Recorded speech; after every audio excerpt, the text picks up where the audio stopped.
I can't think.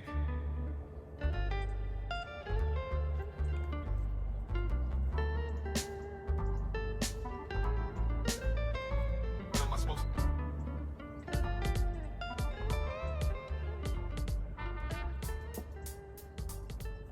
Hey, what's up, guys? This is Strength for Today's Man, and this is volume 8. I appreciate you guys coming in, sharing a little time with me again this day. It's a beautiful day. Please remember to like, share, and subscribe. Awesome. Appreciate it. Thanks so much, guys. Let's talk about the F-bomb. The elephant in the room for a lot of us men. There's a lot of things that we do by habit. And I know for myself, there's a lot of things I do just in habit.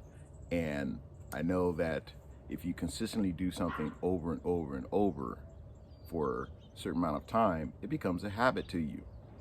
And a lot of people, men, women as well, they're very negative in their attitude. They're negative in how they address people. They're negative in how they comment. They're critical.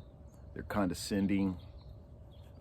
And it leads me to what we're going to talk about today. I see a lot of negativity on social media. I don't spend a lot of time on social media. I have a few businesses, so that causes me to be on social media. So when I'm there, certain things pop up on my feed and I'm like, wow, people are really negative. Now, mind you, I had that same attitude growing up, and it wasn't until I had to face the elephant in the room that we're going to talk about and get it right with God, get it right with myself, get it right with others that I was negative towards, condescending towards, critical towards.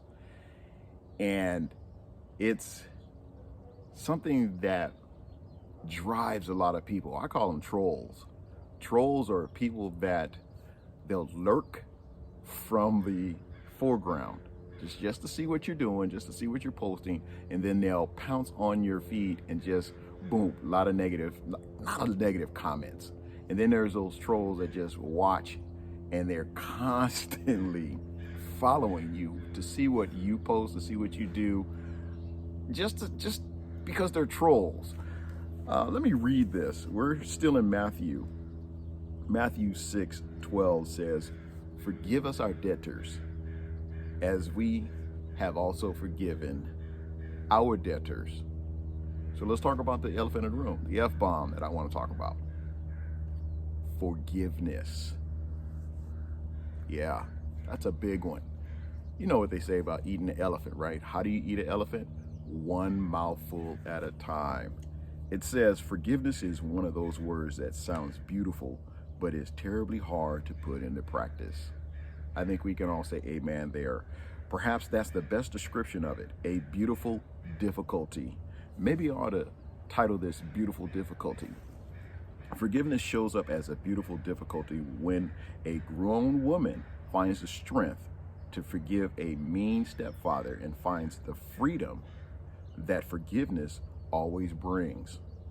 A beautiful difficulty takes place when a husband says, "I love you and I forgive you," to his wife who has just admitted to a moral struggle. Beautiful difficulty shows up when a wife says, "I love you and I forgive you," to her husband for being mean. Isn't that something?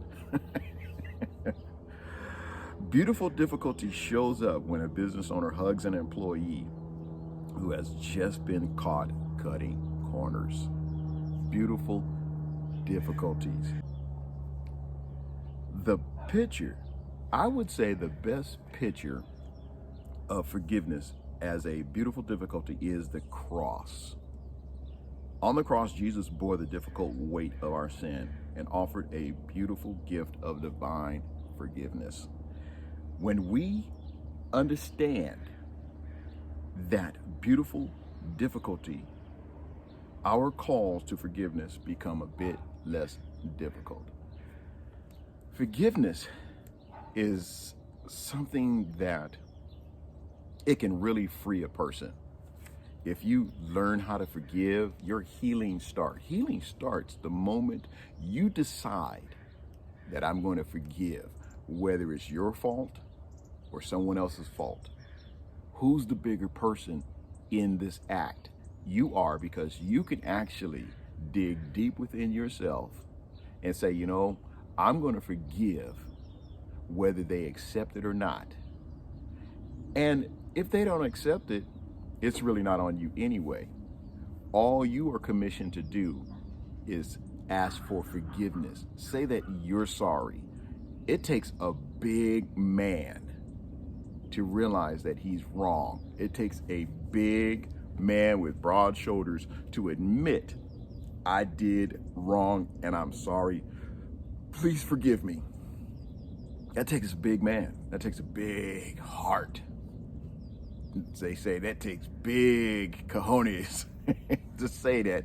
You can ask for forgiveness. Say that you're sorry to someone that has wronged you. Take the first step into healing that broken heart. If somebody has broken your heart, if somebody has disappointed you, women go through a lot of disappointment with us men. They go through a lot of hurt with us. But here's how we can help them, men, by saying, I'm sorry, please forgive me. Now listen, don't use that as a tool just to do wrong because you can go back and ask for forgiveness. No, because that's a very short leash when you're consistently doing wrong and you know you're doing wrong and you go, oh, I'm sorry, please forgive me. You know, that's like the household of battered women. A man will smack his wife around, which I really don't understand. You know, it takes a little man to just smack his wife around, smack any woman for that fact. But in an abusive household, a man smacks her around, abuses her, do her wrong, and he consistently comes back, I'm sorry. I love you though, but I love you. And then she'll just say, okay, and she'll stay there within that abusive relationship, knowing full well that he's going to do the exact same thing again. When does it stop? When somebody dies? That's the worst case scenario.